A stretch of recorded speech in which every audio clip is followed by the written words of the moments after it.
Hello, my friends. Have you ever thought about the effect of alcoholism in the family on the children? Most of the time, the caregivers, the father, the mother, the brothers, the ones that live in this family, have you ever thought about how the little ones are affected by alcoholism in that family? In the past few episodes, we have been looking at alcoholism, and we were looking at a lady called Nkada. I'm aware that you can identify with that she was sharing her testimony, her story on how she was introduced to alcoholism and how she went on and it affected her life. Sometimes this comes out very silently because sometimes the children will not talk about it. This young lady that I brought and I hosted on this show is one who was sharing her experience. And there are many other families that children have been going through a lot of alcoholism. Not necessarily that they take, but they are observing, they are experiencing, emotionally, they are being affected. Their mental health is at stake at that particular time. And that is why this episode today, we are looking at the emotional state of these children in the family and how their lives are affected even as they grow, even as they do their other work, even as they get jobs, even as they get families themselves. How does it impact on their lives? Health Now Show, as we have always talked about, we talk about our medical health, our emotional health, our mental health, and today is no different. We are going to continue on with it. But today is a bit different. Today I don't have a guest. The guest is Jane Karaoke, myself today.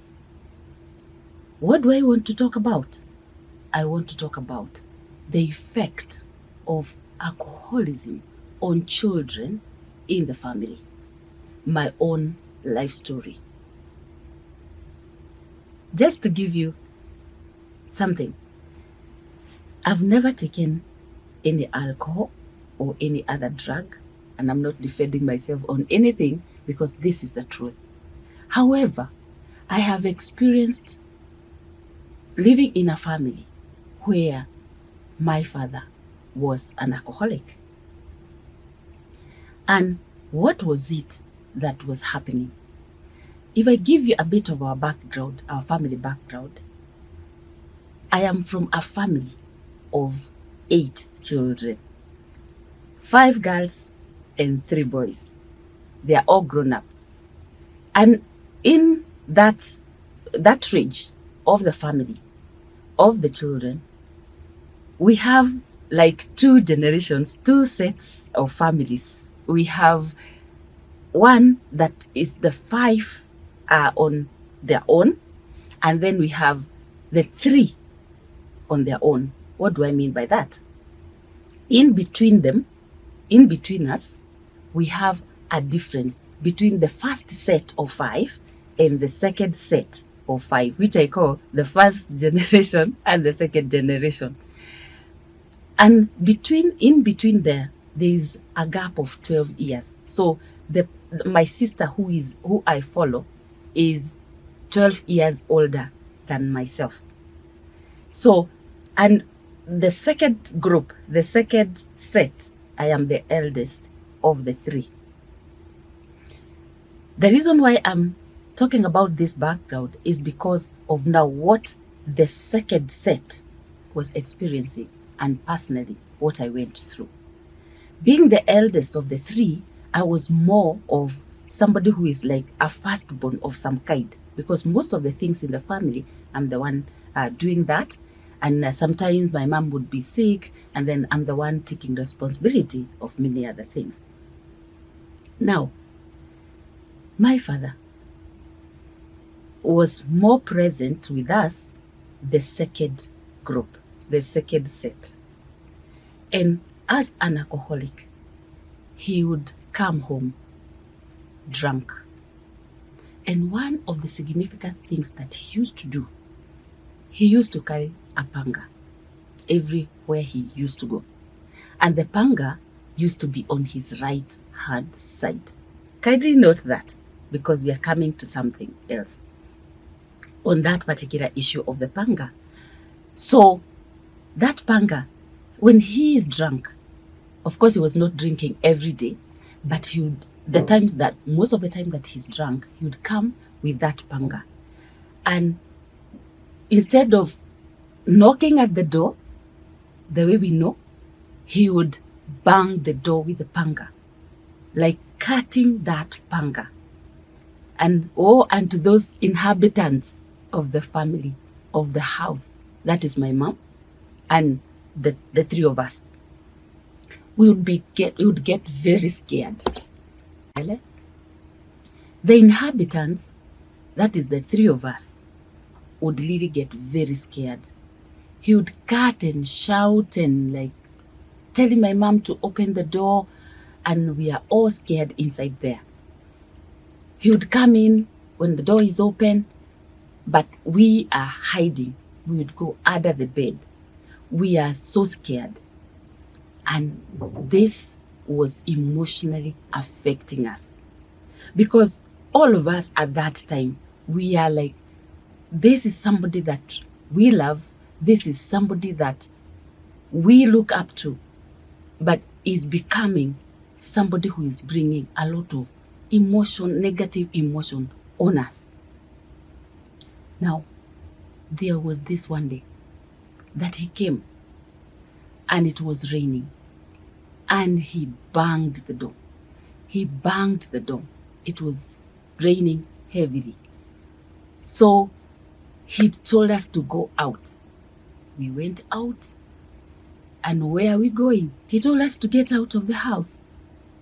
And remember, it's raining heavily. And where are we going? Of course, we came out, the three of us and our mom, and we went out at night. We went to a friend's home, another family, and we were accommodated for that night.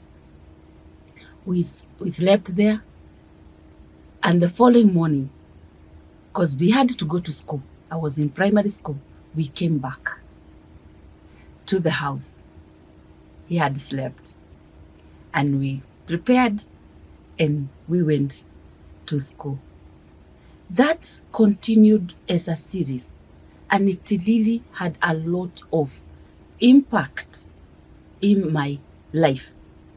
I'll talk about mine, because I know we were all affected as children, and also my mom. But as for me, this is what I want us to share. Because as you're watching me, as you're listening to me, as a family, I am sure you can identify. It may not be a panga. It may be something different, but the effect is the same. When we are looking at the effect. Now, as he continued on taking the alcohol and banging the door, because that was the sign of his coming. He would bang the door, and then we know, oh, he's coming, and then shout my mom's name. Now, this made me to think about my life in future as a small girl. And I asked myself, would I like to have such kind of a family? Would I like to have a husband who is like this? And when I was asking myself like this, in the village, I'm also seeing other fathers who are also alcoholics and taking alcohol. One of those was a man who used to pass through our place near our home every night, and he would go singing. He would go singing and talk about himself and how his heart is. And he would say, oh, my heart is for a white person. My heart is for a white person. I am not a white person. And in Kikuyu, for those who may know Kikuyu, which I have just loosely translated, is Goro yakwa ne ya mudhogo, no dire mudhogo, and then would mention the name of the mother. And then when he would get to our home, near our home, our gate, he would shout and call out my mom. So and so, come out and stand here outside as an angel, so that you can see me pass here. And most of the time it was, this time when it has, we have a lot of, the sun, the moon at night is so bright, it forms some shadows. So the shadows is like there is somebody you cannot see clearly, because behind the shadows there could be somebody. So he was kind of fearing, and then he would call out my mom, come and stand here and kind of be somebody watch over me as I passed to go to my home. And that used to happen. Now, when I would couple that with my own family and my own experience, I would really also pity the family, the children of that other man, because I would imagine what would happen, or what happens when he goes to that home. If he's calling out my mom, and this is a neighbor calling out my mom, what about what happens in the family? And then comparing to my own. Then as a child, I would observe this and really pity those kind of families, and I'm like, do all families have this? And I thank God for it. It used to really come into my mind. But you can see, my viewer, that I was getting disturbed. I'm getting disturbed. I'm not a very talkative person. I'm not a very outgoing person, but because I am an introvert. And so most of the time, I was just internalizing what I am seeing. And you, as my viewer, you're seated there, you're watching me, and you are saying, this is what my family is going through. My spouse, either the lady or the man, the father or the mother or the guardian, is taking alcohol, and he's doing like this. So you're kind of telling yourself, is this what is happening to my family, and what is happening to my children? Sometimes we don't have opportunities to get to talk about, as children, to talk about exactly what we're experiencing and how it's affecting our lives. Now, as a child, I said, most of the time I was like, this is not good. Other people, other children are also going through this. And I would be very, very concerned. But I never shared with anyone. I never told anyone what I was going through. But inside me, I was really reflecting and thinking about how is my life going to be?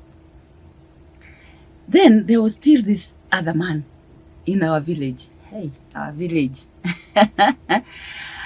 This other man who used to carry a bag, a big bag. Every day he used to carry a bag, and he never used to talk to anyone.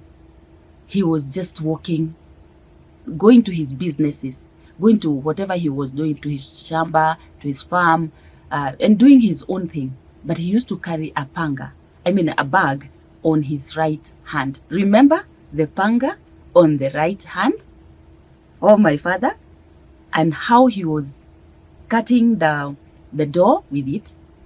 But for this one, this man was carrying a big bag every day on his right hand.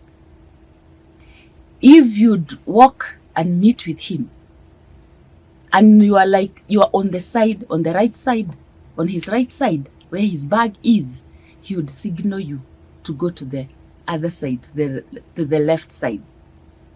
Why? Whatever he was carrying, nobody knew. Because they're this kind of people. They are not talking to you. They are not talking to anyone in the village. That these people who are known, that they never talk to anyone. I am not even sure whether he had a family. But that one, I'll leave it to that, because we were only seeing that man as a child. When we were children and when I was a child. And that again, this bag that is carried every day, a big bag that can fit a panga, that is what the child is telling me. That is the me. That is the child telling me that there could be a panga inside there. The panga, like our home. This man, as I said, he wasn't talking to anyone. He wasn't greeting people. And he used to be very serious. He had a very serious face. Now, the children nicknamed him Angry One. Angry One? Angry One just means, in my mother tongue, Morakaru. Somebody who is always angry. And people are calling him Morakaru, an angry one, the angry one. And now coupled with what I was going through, and this is an angry one, carrying a bag, a big bag, that could be, there is a panga there, it also created another image of violence and violence in my heart. Now, I grew up, the environment continued in our family, the banging of the doors, and we went through school, went to the university. I studied there.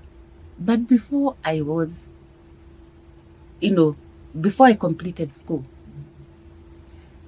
in my life as I was growing up, because of the environment, I had made some decisions.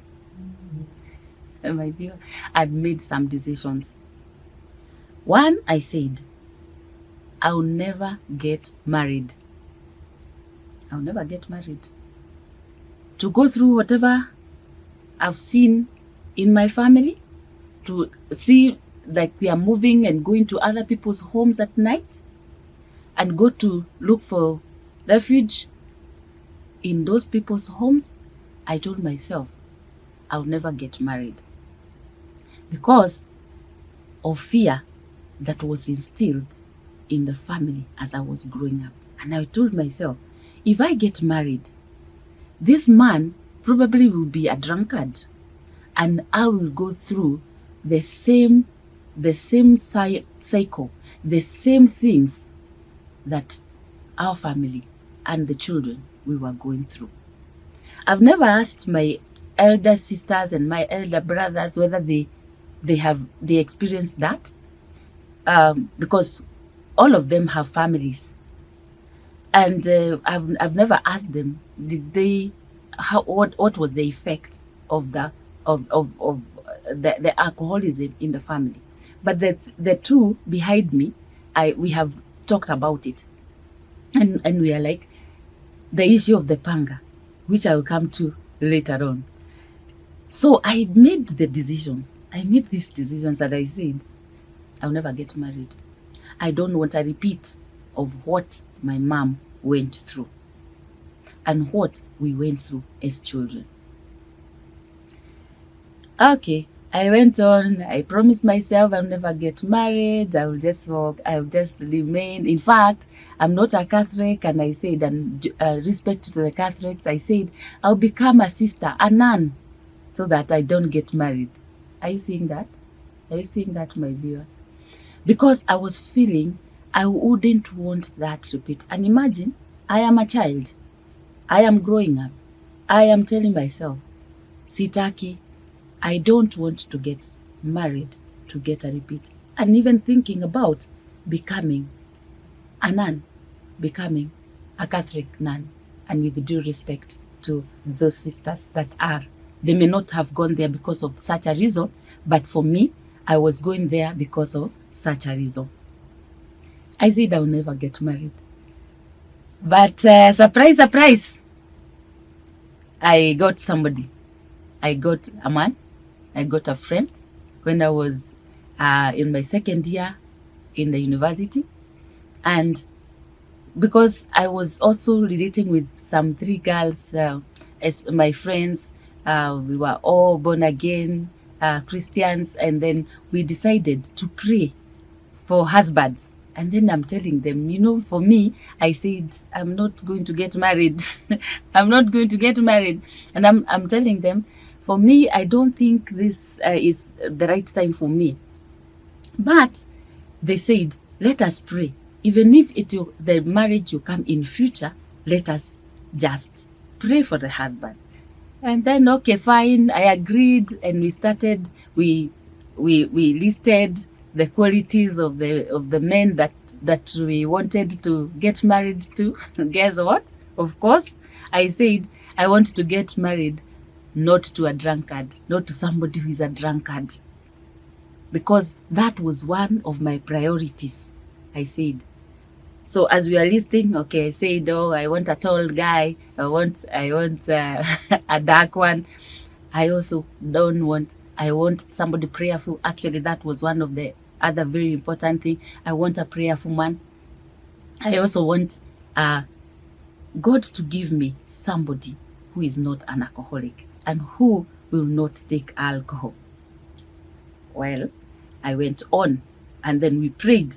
We fasted for 3 days. I had never fasted for 3 days, but for this particular one, the 2 girls, they were deep in God, and we prayed. We fasted for 3 days, dry fast. I had never fasted for 3 days, and we fasted, and we were praying. And for me now, it was very serious, because I know I am praying for somebody who will not. I don't know him at that point. We were just praying and telling God, star them wherever they are, star them, because none of us had a friend, a boyfriend that time, or a fiancé, or somebody who is interested with us. So I would now take it very seriously. I would pray and tell God, God, don't give me somebody who will ever take alcohol, because of what I was going through. And the 3 days ended, and then we continued on. We are in college, and we are going on with our lives in the academic pursuit. And then as we were going on like that, na tumeomba, we prayed. So these brothers, they started noticing us, and coincidentally, all of us, we were asked our hand in marriage. And then this guy, tall, dark, the way I had said, one day approached me in church, and I was singing, and then this person came and told me after the service, after the evening service fellowship, that can you teach me that song? I know all of us, we have our way where we started. So he asked me to teach him the song. So I quickly, because I didn't know him, I quickly wrote the song and passed the paper. But the following day, we were going to St. Andrew's Church. That is where we were, the students were going to church. I was in the University of Nairobi, and that is where we were going to church. So after the service, the following day, it was a Saturday, the time that I gave him the note, the song. Then he told me I can teach him the song after the service. And as we say, the rest is history. But we now started friendship. We went on. Then we have ourselves, we have fasted, and we didn't know anything about any other person, and we are waiting on God. Now, when we went on and he proposed, I was now going back to my mind and back home. And as far as, even if I had prayed, I was still telling myself and asking myself, am I making the right decision? getting married, and I had promised myself that I will not get married, and this man has come and he wants us to get married, I would go back. I would go back. Then we started courting on and on. And remember, I am still having this nagging issue in my heart that the panga, the banging, the moving, the seeking for refuge in other people's homes, and the discomfort in the family. I just told myself, think, are you ready for this? So when this man, we are courting with him, we are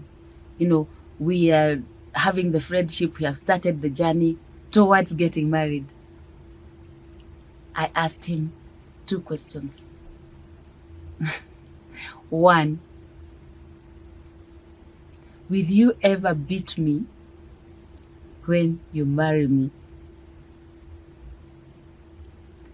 2, will you become my father when you marry me? Imagine, those are 2 questions now a young adult is asking. And why? It is because of where I'm coming from. For the first question, will you ever beat me? He told me, beat you for what? I'll never beat you. And as I talk to you today, I am 30 years in marriage. I've been married for 30 years, almost for 30 years. He has never beaten me. He's never touched me in terms of even slapping me. I'm not saying he does, that he should do, no. But I'm saying, I asked that. But are you seeing where it's coming from? It's coming from what I experienced. I told him. He told me he'll never beat me.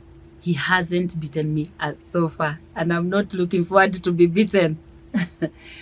But as we go along, I'm letting you to see what is happening in this child's life. The child in me, even if I am a grown-up then, what is happening in me? The second question, I asked him, will you become my father? At that time, I had not shared how my family background was. So to him, his answers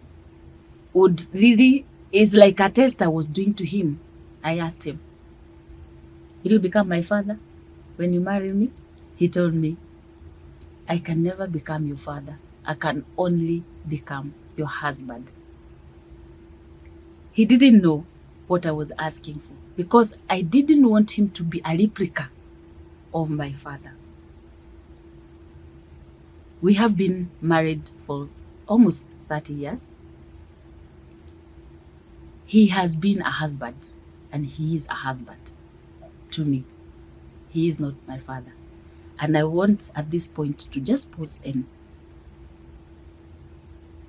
allow you as a parent, as a caregiver, to ponder, when you are growing up, what were you experiencing in the family? Were you in an alcoholic family? Are you in one right now? Are you seeing what it did to you? And at this point, I would say, if you were there and you would like to share your story the way I'm sharing mine, sijamaliza, I'm not done yet. You would like to share your story, you can always get in touch with us on 0114 404 200. We'll be able to get back. You can WhatsApp us on that number and we'll be able to get back and allow you to also share with us your story so that it can help another family. And that is the reason why I decided today I will not have another guest. I'll have myself, because sharing my own testimony and my own journey in terms of where I'm going. We are at the point of this. I've asked the second question, and he has said he will be a husband to me. We have been married, as I said, for that long, and I thank God we are going further. We are continuing to go on and on by the grace of God. Now, when did I start healing? When did my healing come? Or where am I at this point? What I did, as a coincidence, I was training some nurses in a place, and I was training them on how to do some work that I was doing that particular time.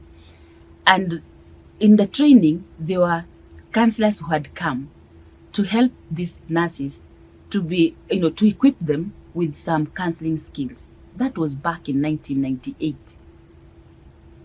And when I was seated there, I've done my session, but I didn't leave. I still sat in class, and I was listening to the counselors, the psychologists, as they were talking. They were training these nurses, and as they were sharing about the skills and the backgrounds of families, where families are coming from, so that even as the nurses are attending to the patients, they can have these skills and know where these families are coming from. I'm seated there, and I'm like, this person is talking to me. And I said, this counseling course that they are being trained, I think I need to do it. That was back in 1998, as I said earlier. So after the training, that session, that 1 week, I asked the trainer, how can somebody enroll or register for such a class? And I was told how, I was informed, I was given the requirements on how to train and how to get into it. And so gracious was he that that time it was being paid for a month, it was being paid 20,000 Kenya shillings. And he was able to, he said they would pay half, that is 10,000, and I pay 10,000 Kenya shillings. And I joined the class. And in the class, there is what is called sharing, personal development exercises every morning before we get into the hard stuff, the training, the skills, the theories and everything. We had to share our lives. And that is the time I found this is an opportunity for me to express a bit of what I was going through. Of course, not really a lot, but I started sharing bits and bits and bits. I would also listen to other people talking about their families, talk about their backgrounds, talk about how they were affected. But for me, I was talking about how alcohol was affecting me, had affected me. That time I'm already married and I'm going on with life. And as we went on, I after completing the certificate course, I decided, hey, I need to go further than that. I enrolled for a higher diploma for that in the year 2000. And I went to class. That one now, again, it needed a lot of learning and a lot of those sharing in the morning. I was always looking forward to those personal development sessions, and they were helping me to heal. One of the requirements for the course, that is the higher diploma psychological counseling course, was that you had to go through personal counseling for 10 sessions. That was one of the requirements. And I took them gladly, and I decided to go through them. And then for me, I requested to be given a male counselor, a man.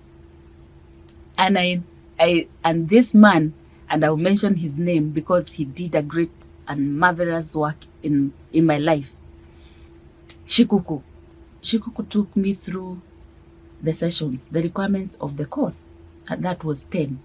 But for me, I had not completed dealing with the issue of my father and dealing with the issue of the violence, the alcoholism, and the emotional things.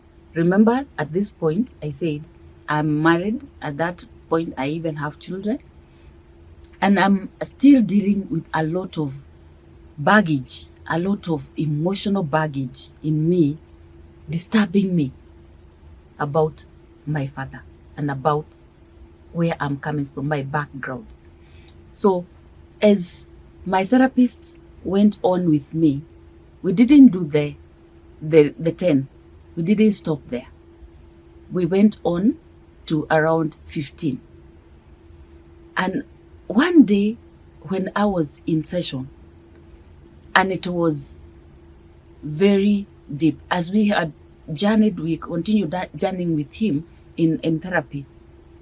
This one day, I think he got to the inner me in terms of the therapy. And that day I cried.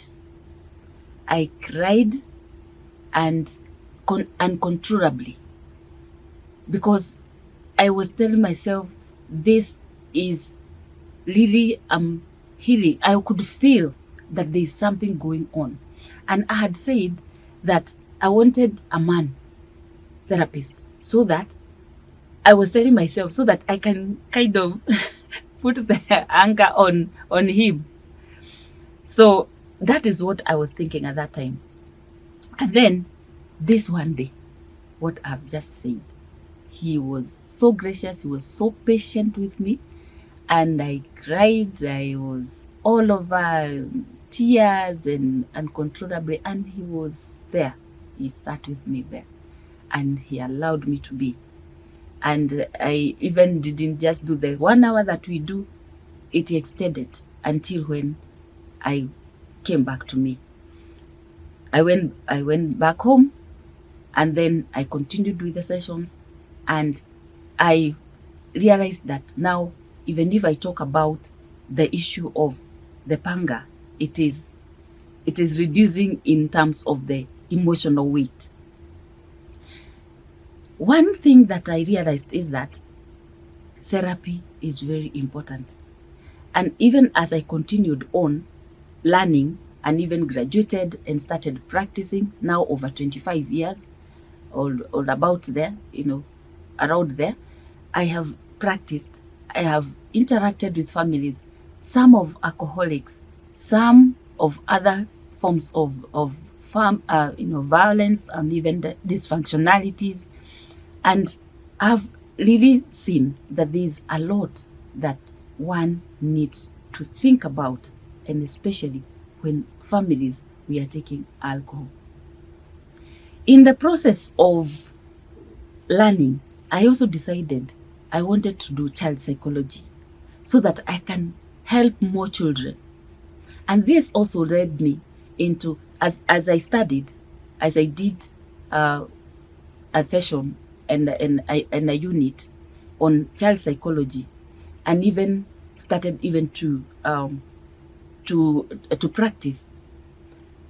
I even started teaching Sunday school, and I would really sit with the teachers, and I would take them through the backgrounds of these children. And that has been my life. I've taught children Sunday school, and then I multiplied myself. I decided to let other people have the skills so that they can be able to reach out to these families. And one of these things is this show. The children are very, very good people. They will express what is happening in their families if they are given an opportunity. And as I said, this show is a product of my love and my concern and my compassion to children and to families, because I focus on the whole family not necessarily the children. And so that we can look at different aspects. Now my training was very key and critical to the people that I interact with. In the communities that we are having, that we are living in, we have alcoholics. Some of them cannot even afford to go to rehabs and all that. But there is an opportunity for them, probably in groups, probably in some churches, we can be able to talk to them. Now, let's go back to the panga issue. As I continued on, remember, now I am trained as a psychologist. I am trained as a counseling psychologist, and I'm practicing. And I have gone through the sessions. After the 15 sessions that I did, I continued, but not as following one back to back, not following one another the way we do like weekly. I would stay for some time and I would come back, and I have a therapist. I would go to the therapist, and then I would also pour out what I'm going through. So as I continued on, I continued my journey of healing. But remember, we have to be patient, because this is not something that is going to end on the same day. It is something that was acquired, was internalized for a very long time in the families, or where we are living, in our spaces, our environments. So need to be patient with ourselves. So I continued going once after a while for therapy, for sessions and all that, and I continued healing. If I would rate myself at this point, after those years, over 20 years that I've been in practice and in therapy, in terms of practice, in terms of training, in terms of also occasional personal therapy, I can rate myself as 95% healed. Where is the 5? The 5 is the residues that remain.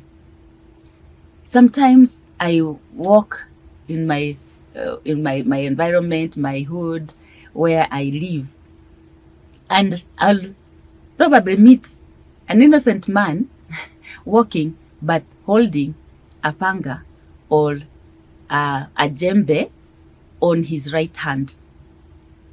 So as I'm walking towards the person, I'm like, this is a panga.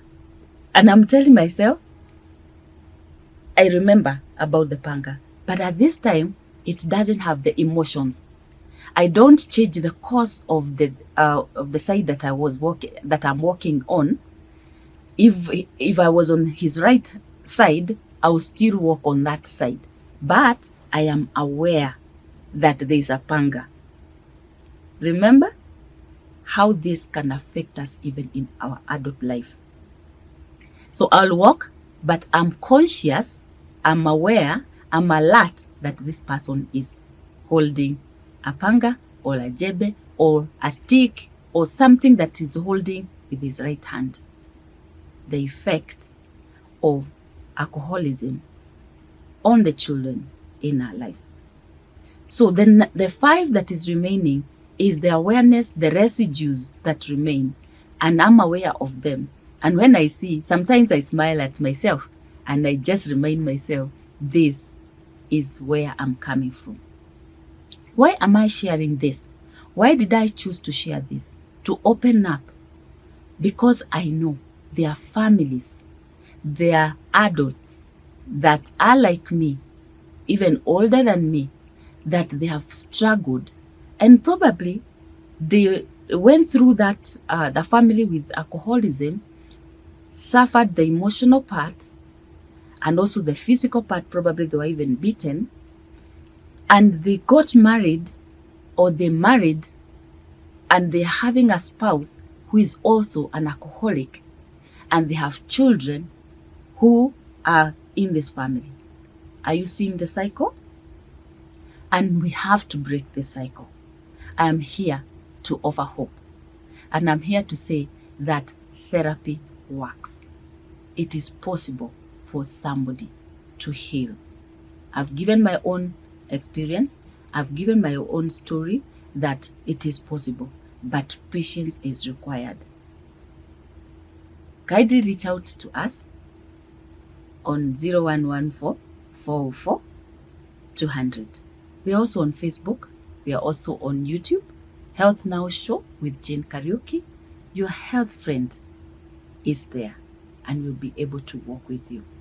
As I close this session today, I want to just encourage as caregivers, as guardians, as parents, that our children need us. Our children may be going through these issues that affect their lives. Remember, as an adult, I still remember the panga on the right hand. And it has a meaning to me. It's not just an instrument of work. It's not just a tool for work. It's an instrument of violence to me. And that can change a whole life of a person. So I would encourage all of us that if it is possible, and I know it's possible, let's stop alcoholism. Let's stop drinking, because it affects our children as they grow up. I've just talked about the part that is emotional, the mental health of these children. Some have the children have also started drinking. They drink because they observe, they see what the mother is doing, what the father is doing. There is alcohol in the house. There is alcohol everywhere. So they see it's not bad. And for children, what they see the parents doing, they know it's not bad. So to them, it communicates this is something positive. You may be saying, I'm not violent. I just take for leisure. I am just making myself happy. But it may be communicating something different on our children. Here I am today talking about alcoholism on two sides.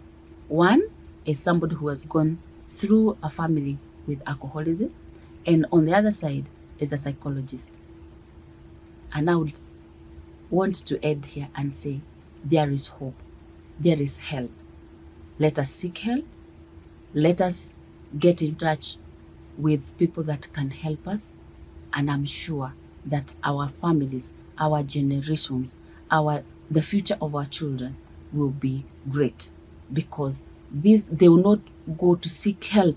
They will not go to seek therapy because of what we are doing right now. If we want them to live healthier lives, more emotional, stable lives, let us support them by stopping alcoholism in the families.